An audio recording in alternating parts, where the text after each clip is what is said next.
Hi everyone, I just finished video 3 with Grandmaster Douglas Chan, and this is what I've learned. We learn about the 5 elements, which are the fire, earth, metal, water and wood. These elements interact with one another, is either producing or clashing. Producing cycle means when the other party receives good energy, they become happier, a positive effect. So the cycle is explained as fire produces the earth, and earth produces metal. Metal produces water. Water produces wood, and the wood produces fire. In percentage, when this happens, the receiving party, for example, earth, increase from 100% to 150% by energy. The giving party, which is the fire, decreases from 100% to 80% energy.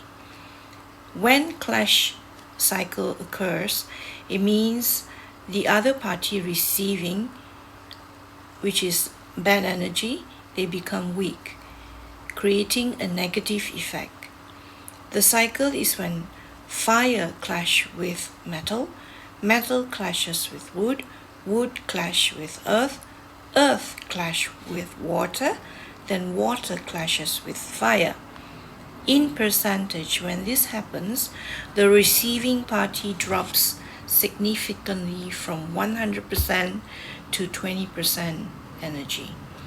The giving party stays roughly the same, or maybe lost 10% of energy only. How we see this in a story is, I am the one creating the problem for the other party. Either I remain same energy, or I reduce maximum 10% energy level alone. How do we apply these element relationships to the 9 palaces in the chart? First, the 9 palaces formation is fixed with its number and element. Palace 3 and 4 are wood element, color green. Palace 9 is fire element, color is red. Palace 2, 8 and 5 are in the center. Earth element, color yellow. Palace 6 and 7, metal element, color gray. Palace 1, water element, color is blue. Next, we learn the 10 heavenly stems.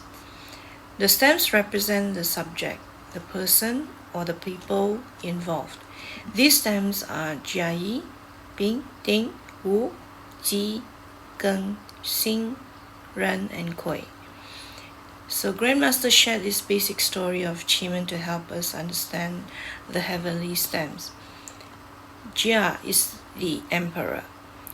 Below him are the 3 nobles, Yi, Bing, and Ding. Okay, Yi is sister, Bing is the son, Ding is the daughter.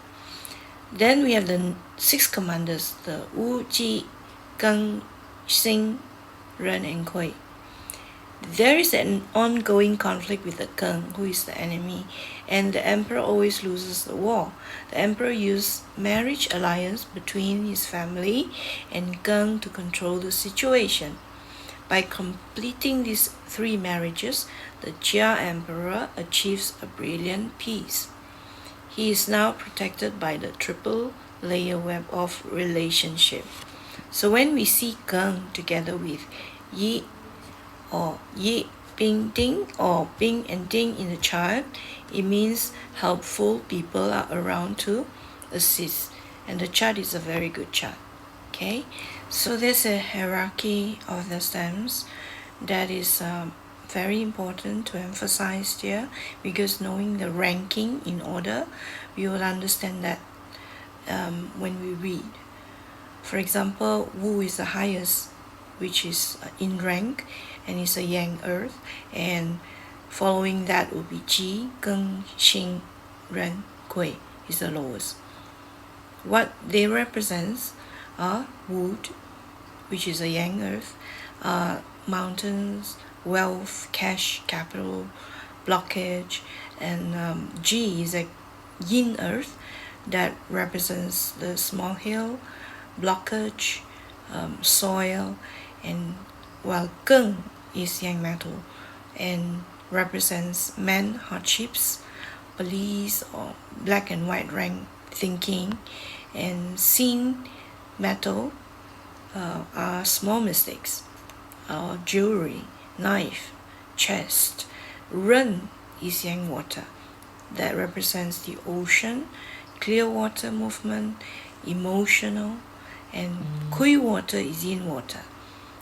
So it's dirty water, water retention, for example, and Yi is yin wood that represents older women, TCM, physician, winding path, whereas Bing is a yang fire and it represents passionate, third party relationship, for example, and Thing is a yin fire, that's a small fire or third party, phone, IT, electronics. How do we read the chart? First, we find the answer, correct? Where do we look for the answer? It's in the hour pillar. If you see Jia is hidden, then you look for the stem representing that hour, that is Ren. With a Ren appears in the top position of any palace, that is the answer. Later, we find the asker or subject or an object. The asker is represented by day. If the day pillar is a Ding, for example, then you find Ding in the 9 palaces, and if it appears there, that will be the asker.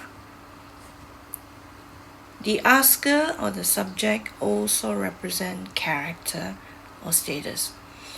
The door, the gods, the star, all tell us the whole generic character of a person or a subject.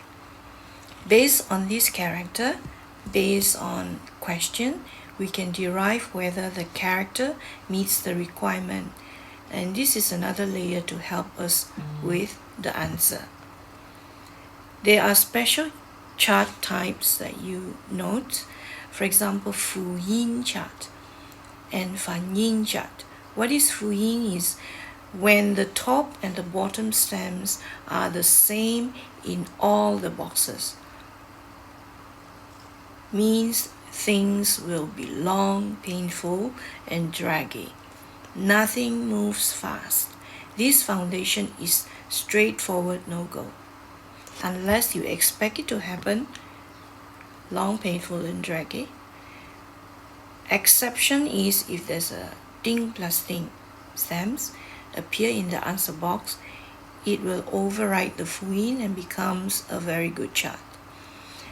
And in a Fanyin chart, when the stems are the same but flipped on the opposite sides, right? Means things change very fast and always flip. And also important note, like an emptiness. If there is an emptiness, it applies only to the answer boxes and not the asker box. Condition of harmony is when two parties have the same element, same energy, come together. The energy amplifies from 100% to actually 200% because they both support each other. It's the same mindset. And few pointers to remember are the 5 elements, their relationship, whether it's producing or clashing, and then we see the subject, we see the answer. 2 boxes comes together. What is the element of each of them? And when they combine together, is the relationship good or bad? If bad, what happens? If it's a good one, then what will happen? So these are the few pointers. So the key takeaway from video 3, was what really clicked for me is how the 5 elements and the heavenly stems work together like a family story. Grandmaster Chan's story about the Emperor Jia using marriage alliances to control Geng, the enemy, makes it so much easier to remember. So when I see the Yi Bing Ding together with the Geng in the chart, then I know that means helpful people are around. The producing and clashing cycles finally make sense too. Fire produces earth, earth produces metals, and so on. When elements produce, the receiving parties gets 150% energy. When they clash, the receiving party drops to only 20% energy. That is a massive difference. Understanding this helps me see why some situations flow smoothly and others just crash. I also appreciate the clear steps for reading a chart, like find the answer in the hour, find the asker in the day, then check their relationship, and if they produce good, if they clash, then it's not so good. Then the special chart types are also important to spot, like Fanyin is things doesn't change. Fuyin means long and draggy, and if thing plus thing appears in the answer box, it overrides everything and becomes a very good chart. This lesson gives me the tools to start actually analyzing a chart, not just looking at symbols. So thank you, Grandmaster Douglas, for all the clear explanations.